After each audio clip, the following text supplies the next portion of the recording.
Hello, everyone, and welcome to today's show. Today, we have a very special guest, Janelle Duray, who is the Executive Vice President and Chief Operating Officer of Jobs for America's Graduates. You'll hear from Janelle on how she navigates the waters of working with some of the most high-profile leaders in the public and private sector in the United States. Enough said. Let's get to it.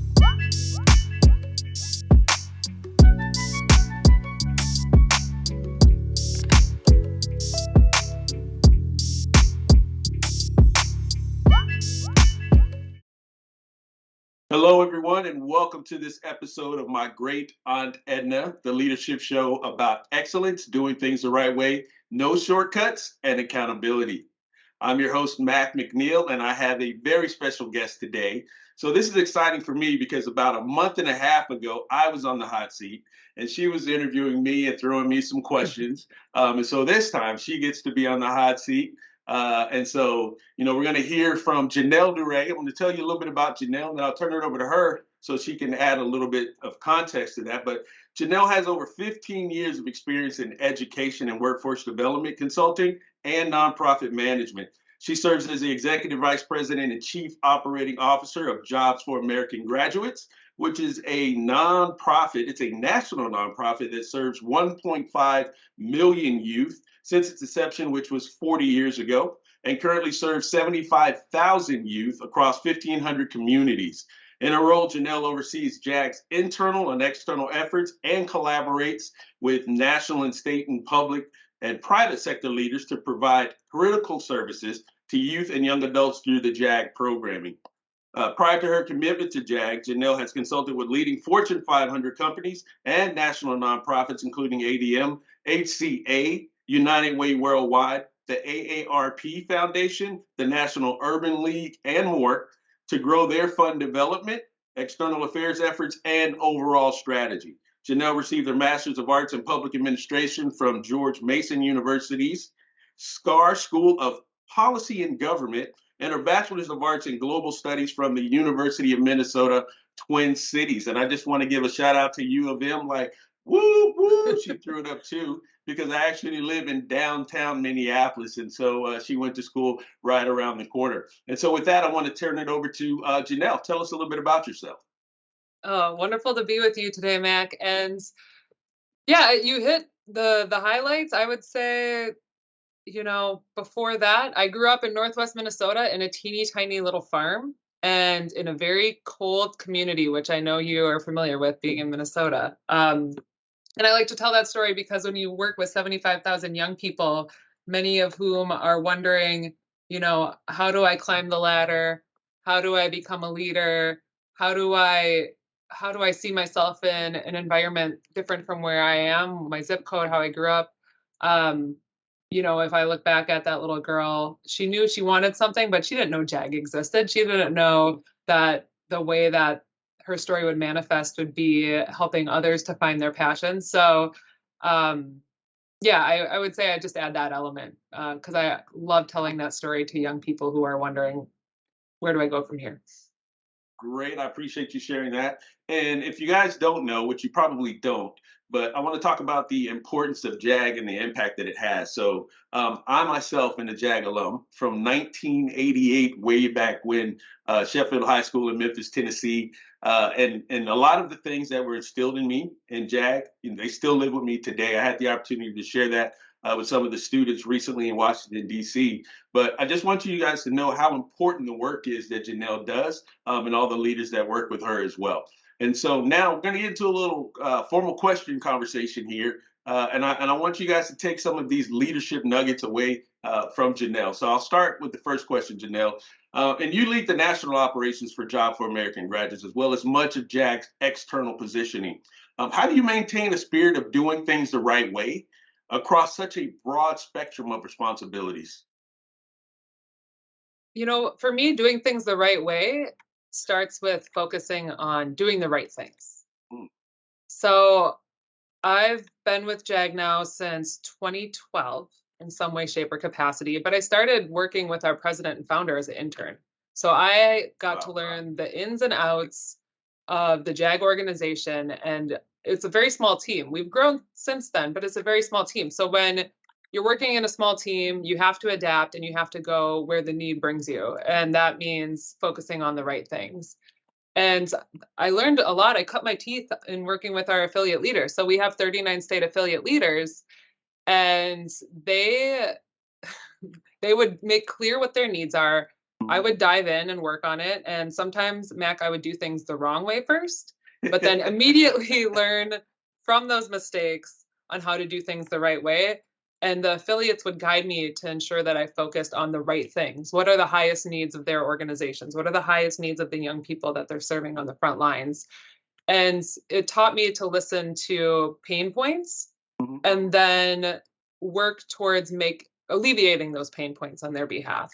So they were very great at helping me to focus on the right things of what the need of the organization was. And then that would help me in my external efforts, right? So we have 14 governors that serve on our board. I work with them and their staff to help establish new programs, new affiliates. I must have done okay because then I started getting into national partnerships and working with investors and funders and helping to create what a national partnership could look like. That not only for me, I would get frustrated if things were staying only at the national level. How is it truly benefiting our state and local affiliates? So we started listening to affiliates again who would say, Janelle, we love these partnerships, but they're not benefiting us at the local level. Then, well, let's put some funding into those partnerships for you to make sure that you have capacity to deliver on it at the local level.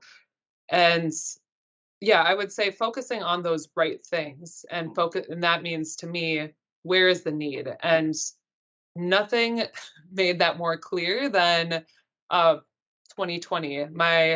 My first year as executive vice president, I was promoted to EVP. It was January 2020, and of course, a few months in, we hit the biggest crisis we've ever faced as an organization, and that's what our board and our founder will tell us. When you're an organization that serves 75,000 young people, the vast majority of them, you're serving them in schools, and then schools are shut down overnight. And there's some young people who really need and benefit from our services. You have to go where the need is and you have to work on the right things. So we went immediately to focusing on student engagement. How do we maintain student engagement? And obviously virtual services technology. And we worked really well on that. We added tons of new team members, and that really helped me to continue focusing on the right things, which was operations. You have a whole new team. Now you need to work on operations and help set up some more structure for them and continue clarity. And ultimately, that led me to my promotion as EVP and COO, where we got to create JAG's most ambitious 3-year strategic plan in our history. And now we're executing on that. So in summary, I would say focus on doing the right things, and doing things the right way means learning from when you do them the wrong way first, and that is okay. But as long as you learn from it, failure is a blessing that helps us get better. So thank you for that answer. And two things stood out to me during that conversation is one, you started out as an intern. Yeah. You're a COO now. A lot of people aspire to do that. Going from intern to COO is, first of all, an amazing accomplishment. But the second part of that stood out to me is that you had other people assisting with you. You talked about, all of the affiliate leaders that work with you to show you, what were the right things to do and how it would make things easier for them as well. And so just understanding that, no one ever gets to that level alone. So appreciate you sharing that. So I want to talk a little bit about mentorship now, because I know mentorship is a very large part of JAG's overall mission. What areas of mentorship do you focus on the most, and what are the outcomes that you're trying to drive? So with JAG, our first name is Jobs. So we are really focused on that career mentorship. And as an alum, you know that we are focused on how we support young people in getting the skills they need to land that first job and move into a career pathway. And when you're working with teenagers, oftentimes who haven't had a job yet, we have to focus on that mentorship. But what I love about JAG is it's very holistic. It's meeting young people where they're at. So not losing that North Star of our first name. If we have a young person in our program who is failing 3 classes, all right, well, then we're going to help you with tutors. We're going to make sure that you get your grades up, because we all know that statistics say if you don't finish high school, your opportunities in the labor market are more diminished. Or if you have a student who is tells our specialist, I'm angry all the time and I'm having a hard time focus. Well, what's going on at home? Your parents got divorced? That might be negatively impacting you. Right. And then we can start working on that social and emotional learning and how you respond, because we know that in any job, you're going to need those skill sets in order to handle tough times and crises on the job. So our motivating center, our mentorship focus, you can say, is our first name jobs. But whether it's project-based learning and the academia that we bring in the classroom, our trauma-informed care services to support young people where they are, or the employer engagement aspect of JEG and bringing employers into the classroom and showing very clearly what a day in the life looks like for a young person, it all centers around that mentorship and career development. So I always listen for bite-sized nuggets of wisdom to share with, the viewers. And what I heard this time, what I heard you say was North Star. And Yeah. I love the fact that you said that. As a leader, there's so many things that we can get distracted with, especially in mentorship, because people come to you with, several things that they want to do. But it's important to remember what that North Star is and stay focused in that particular area. So in your case, jobs. Yeah. Very good leadership wisdom there. So appreciate that. So I want to turn this over a little bit now, more personal. What challenges have you faced in regards to other leaders buying into the mission of JAG? Yeah, everyone is so busy, Mhm. and it's, getting through the noise to get them focused on it. Everyone can get behind our mission to empower the nation's young people with the skills and support they need to succeed in education, employment, and life. I mean, I don't think there's anyone out there who's like, no, I'm not for that.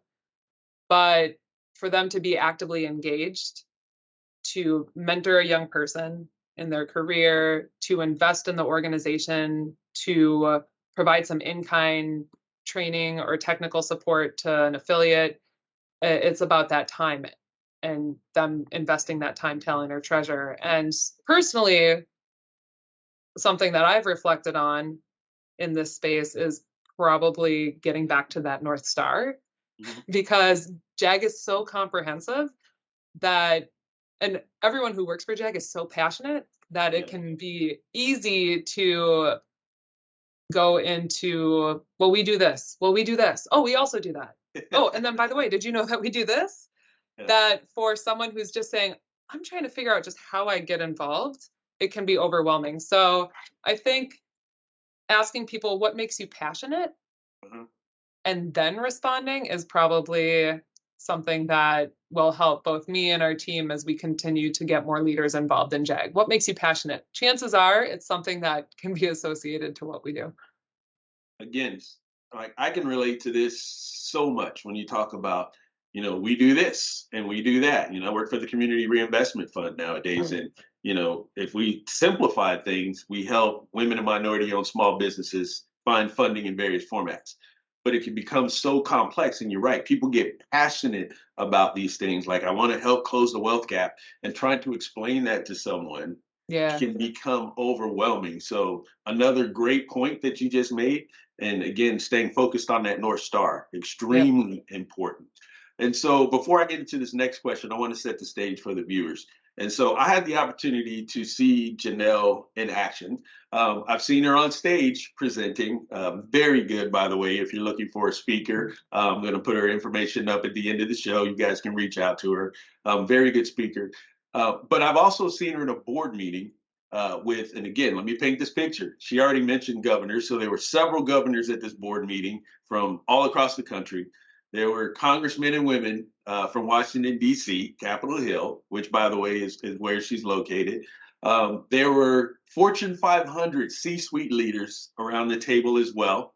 You're And making then me there's nervous all over again. yeah, but it's true. I saw this. And then there's you, right? You and your boss. And your poise and the way that you handle everything, extremely impressive. first of all, it's hard to be a leader, period.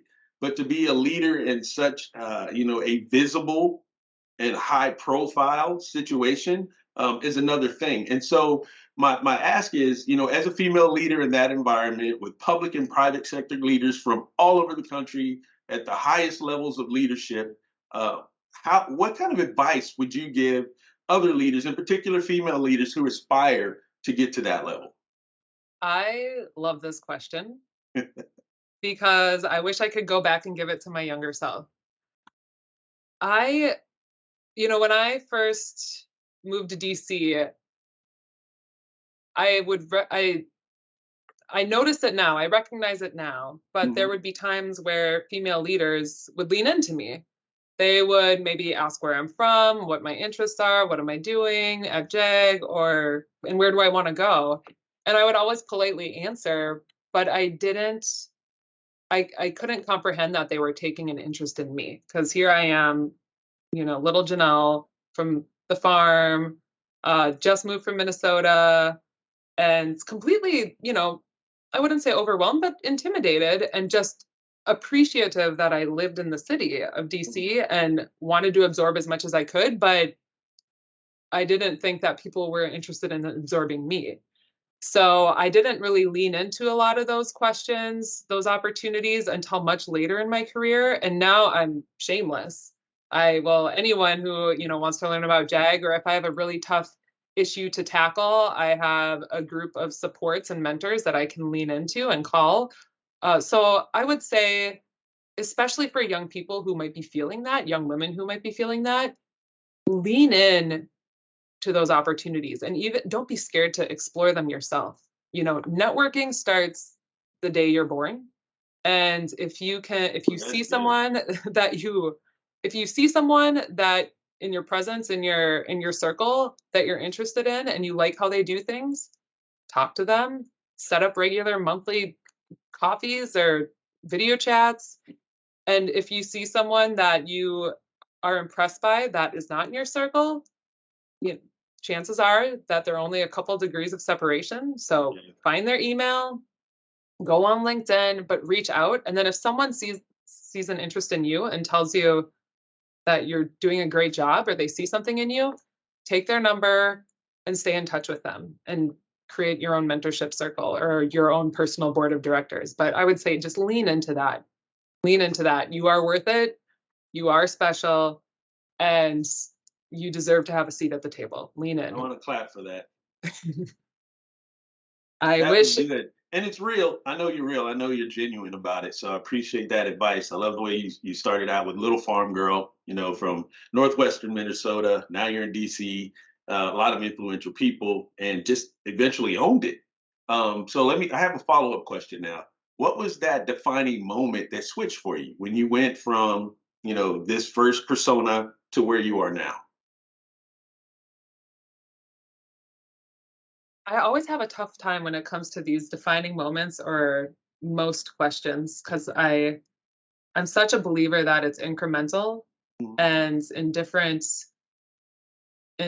like you incrementally learn, you incrementally absorb, and you probably subconsciously are analyzing all these different experiences and they culminate at certain points. But I would say I had to be told it by people. I had to be told that Uh, you are enough, you are impressive, you are good. And I had to be told. And, even to this day, I still have to be reminded. So don't think that leaders don't think that, especially aspiring leaders and young women, that you all of a sudden go from being this to confident. It's something that you have to continuously work on, at least for me. And and that's okay, but listen to the voices, internal and external, that are positive and affirming your position of where you're at. Don't listen to those little negative ones. Great answer. I love the way you answered that. I wasn't expecting it. That's why I love it. When but it's true. It's not a defining moment for everyone. Sometimes it's just over a period of time. So great answer. Another one. Who was the most influential leader for you in your career progression, and then what did you take away from that relationship? This is another one of those absolutist Not in a negative way, but I Yeah. just have such a tough time. I mean, I was the person in grad school when we were studying foreign policy. I would never argue one side or the other because I'm like they all come together, they all make sense. There's people in all camps. Yeah. But I've been asked this question a lot before, and I think I've probably given answers that I've made up too quickly because when I think of it, there's so many. I would say working moms in general. Working moms are superheroes. Yes. And I didn't, and I'm sure the working moms out there, I am not one, but I am forever your cheerleaders and champions. Because I think of my mom who worked a full-time job and then had 3 kids and then would still help out with my dad and her husband on the farm on the weekends and in the summer. And I just don't know how she did it. And I thanked her as an adult because I said, I don't know how you did it, but thank you. Yeah. But working moms in general, I'm just superheroes. I would say also, I get the benefit of working with a lot of leaders in the public sector and politicians and public servants. And yes, there's a difference. So I say public servants are probably some of my favorite leaders and most influential because they're not the ones in the news all the time. They ran for office because they want to make things better, and they're rolling up their sleeves and fighting the hard fight, and they're not running after the camera crews. And when I meet them and we work with tons of them at JAG, many of them are on our board, you just really appreciate what they're doing and why they're doing it, because they don't always get those accolades that they deserve. Again, another answer I wasn't expecting, but a good one. Thinking about it from a group perspective instead of hey, it's just one person that did it for me. Love that thought. I can't even say like, what's your favorite movie? It depends on the mood. What's your favorite food? I don't know. It depends on the day. And wait a minute. You don't have a favorite movie? Everybody has a favorite movie. No? I don't know. I mean, I really liked Inception. Interstellar was great. I like sci-fi movies. I like things that get me out of my own head and remind me that there's something way bigger than all of us, and that is very calming to me. So Interstellar. Unless we have a category from you, sci-fi, we can go with that. Okay, that sounds good. A genre. Okay, all right. So this is my last question. This is my staple question. I think every leader can relate to this question. You've been in leadership for a while. We're in leadership today, 2023. There's some aspects of leadership that are absolutely different than when we started in leadership a while ago. But what are some things or something that pisses you off as a leader that you wish you could change? Oh, we could be on the phone all day for this one. Yep. I would say, people that don't listen to their teams. Mm-hmm. And there's even people who do that don't even mean to, right? Because it's also the old school way of leadership, right? Is don't ask questions, don't admit any faults because that shows weakness. And we all know that is completely, well, sadly, I guess we don't all know, but that is completely unfounded and not the right way to inspire a team and lead a team. So when you see that and you see people with great ideas and team players who just want to do the right thing get shut down, that's never fun to see. I would also say, me personally, I am very much somewhat like a restorer and someone who's very focused on achieving. It's just in my DNA. So when I see something that's broken or that needs fixing, I like to fix it. And then I need to achieve something every day. Every day starts at 0. And if I'm not productive in that day, like it's very frustrating for me. And I'm still learning how to live with that nonstop unrest. I think it's a blessing and a curse.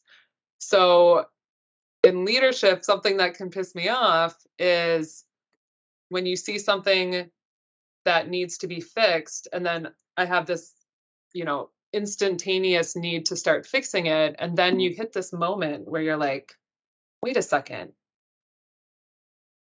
can this be fixed, or is the foundation broken? And you Yeah. got to throw it all out. And then you get into this cycle of just adding layers of things onto something that Yes. foundationally Yes. doesn't work. So I wish we would see a lot more leapfrogging of just like going away with the old and starting with something fresh and new. And I am also by nature, sci-fi gave a little bit away of that, but like a futurist. My brain is always in the future. So these things can come together in a very muddled fashion. And that's when you have to take a step away and give yourself a couple minutes and come back. Because I can get very pissed off, primarily at myself, for just the way of like, how am I going to figure this out? Because ultimately, you're like, some things might be too bigger than I am. And then you're like, well, maybe I should just start it over and create something new. But that was a very long-winded answer into that was a very accurate answer that I can relate to. You know, I'm SVP of operations, and in operations, there's always layers. And you're right. You know, you get down, or you're trying to get down to the foundation to fix it, and it's like, well, do I just need to scrap it? You know, I'm actually in the middle of putting together a business case to review something for that very purpose, to decide on, is this something we're going to fix, or is this something we're going to start over with? But yeah, I can absolutely relate to that. And yes, it pisses you off. Yeah. So Janelle, I truly appreciate your time today. Great answers, as I knew they would be. And I'm sure all of the viewers, listeners to My Great Aunt EDNA are going to take something away from this. I want to wrap it up, but again, I want to say thank you. I'm very impressed with Jobs for America's Graduates today. Of course, I'm an alum, but today with what the organization is doing, what you're doing in the leadership, the involvement of all the public and private sector leaders that you mentioned, it's a great organization. So for leaders, listeners out there, we're going to put the information up. Reach out to Janelle, find out about it. Again, you can book her for speaking engagements or just to pick her brain, because she's very, very smart lady, and that's why we have her. So with that, Janelle, I just want to say thank you. And to all the listeners out there, we'll talk to you soon. Thanks so much. Thank you for tuning in to today's show. And I also want to thank Janelle Duray, the Executive Vice President and Chief Operating Officer of Jobs for America's Graduates, for being our special guest on today's show. As you've seen, she's a dynamic leader with major impact. The information is on the screen now for you to reach out to Janelle personally, learn more from her, and also book her for speaking engagements. She's phenomenal, and I can vouch for that personally. I also want to remind everyone about my book coming out, My Great Aunt EDNA, The Golden Girl of Leadership. It will be available in Amazon, Barnes & Nobles, and wherever books are sold, so make sure to pick up your copy. And with that, I say thank you. May your week be excellent, and God bless.